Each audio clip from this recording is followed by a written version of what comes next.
Dans une petite maison de banlieue calme, la télé diffuse encore les crédits d'un film d'action que plus personne ne regarde vraiment.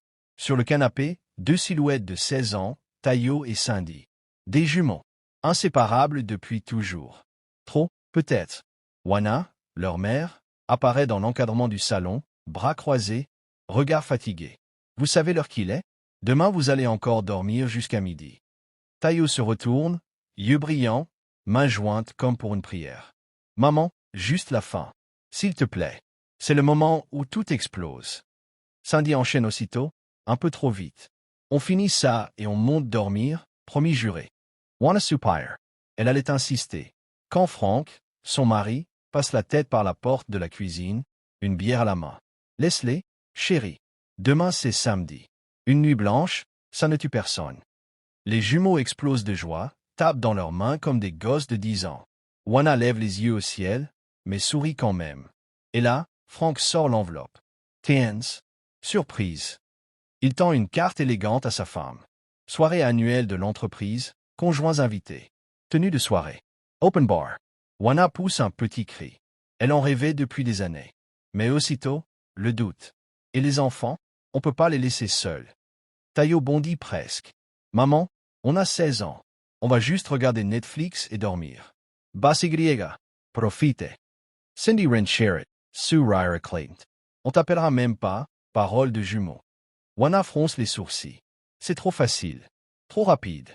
D'habitude, il râlait, suppliait pour venir, ou au moins pour qu'on reste. Là, il les poussait dehors. Elle sent quelque chose se serrer dans sa poitrine. Un instinct. Une alarme silencieuse. Elle murmure à Frank, tout bas. Ils sont bizarres. Ils veulent qu'on parte. Frank hausse les épaules. Ils grandissent. Allez, viens, on va être en retard. Dernier bisou sur le front, dernier, soyez sages, dernier signe de la main depuis la voiture. Le moteur s'éloigne. Les phares disparaissent au coin de la rue. Silence. Cindy tourne lentement la tête vers sa sœur. C'est bon? Tayo sourit. Un sourire qu'on ne lui connaît pas devant ses parents. Lent, presque adulte. C'est bon, on a toute la nuit. Elle attrape la télécommande, éteint le film. L'écran devient noir. Elle se lève, tend la main à son frère. Il la prend. Il tremble un peu. D'excitation. De peur. Des deux. Il ferme la porte du salon à clé. Direction la chambre. Ce que les jumeaux ignorent, c'est que 3 semaines plus tôt, Wana a fait quelque chose qu'elle n'avait jamais osé avouer à personne. Pas même à Frank. Dans le fond de l'armoire de leur chambre, derrière les vieux pulls, elle a caché une petite caméra de surveillance. Batterie longue durée. Grand angle. Mode nocturne. Elle l'avait achetée après avoir surpris Tayo sortir de la salle de bain en serviette, et Cindy l'a regardée une seconde de trop. Après avoir trouvé la porte de leur chambre fermée à double tour un peu trop souvent. Après avoir senti, sans pouvoir l'expliquer, que quelque chose n'allait pas. Elle se détestait pour ça. Mais elle l'avait fait. Cette nuit-là, la caméra tournait. 23h59. La lampe de chevet diffuse une lumière orangée. Tayo ferme la porte de la chambre. Le clic du verrou résonne. Elle se retourne, regarde son frère. Taz père. Cindy déglutit. Un peu. Moi aussi. Elle s'approche. Lentement. Mais on en a parlé pendant des mois. On peut plus reculer. Elle pose sa main sur sa joue. Ils s'embrassent. Pas comme un frère et une sœur. Pas du tout. Les vêtements tombent un à un. Les murmures deviennent des souffles. Les rires nerveux se transforment en gémissements étouffés. Ils explorent. Ils découvrent. Ils franchissent toutes les lignes rouges sans même s'en rendre compte. Ils pensent être seuls au monde. Ils ont tort. 3h17 du matin. Ils dorment enfin, enlacés, la couverture remontée jusqu'au menton. La caméra, elle, n'a rien raté. 7h42. La porte d'entrée claque. Wana et Frank rentrent, encore en tenue de soirée, les yeux cernés mais heureux. Wana embrasse son mari dans le couloir. Merci pour cette soirée. J'ai adoré. Elle monte directement à l'étage. Ouvre l'armoire. Sort la caméra. Ses mains tremblent déjà. Elle branche la carte sur son ordinateur portable, dans la chambre d'amis. Frank est encore en bas, il se fait un café. Elle clique sur le fichier. Le salon d'abord. Le film. Les câlins innocents. Elle avance. La chambre. La lumière tamisée. Le verrou. Le premier baiser. Le premier vêtement qui tombe. Wana plaque sa main sur sa bouche pour ne pas hurler. Des larmes coulent sans bruit. Elle reste figée devant l'écran jusqu'à la fin, jusqu'au moment où il s'endorme.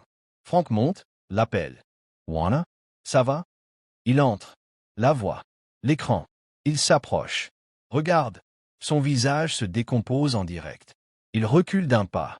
Non, non.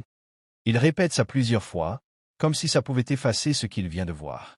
Il reste comme ça 10 minutes, sans parler. Puis Juana ferme l'ordinateur. Sa voix est rauque. On attend ce soir. Après le dîner, on leur parle. Ensemble. Le dîner est un supplice. Les jumeaux rient, racontent leur soirée tranquille, demandent comment était la fête. Juana et Frank jouent le jeu. Souriant. Hoche la tête. À l'intérieur, ils sont morts. 20h42. Le salon. Les lumières tamisées.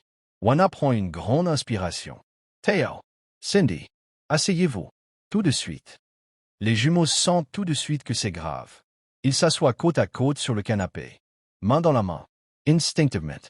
Frank parle le premier, la voix calme mais brisée. On a mis une caméra dans votre chambre. Il y a 3 semaines. Silence de mort. Theo blâme. Cindy ouvre la bouche, aucun son n'en sort. Juana continue, les larmes coulant sans qu'elle cherche à les retenir. On a tout vu. Cette nuit. Tout. Theo explose. Vous aviez pas le droit. C'est notre vie privée.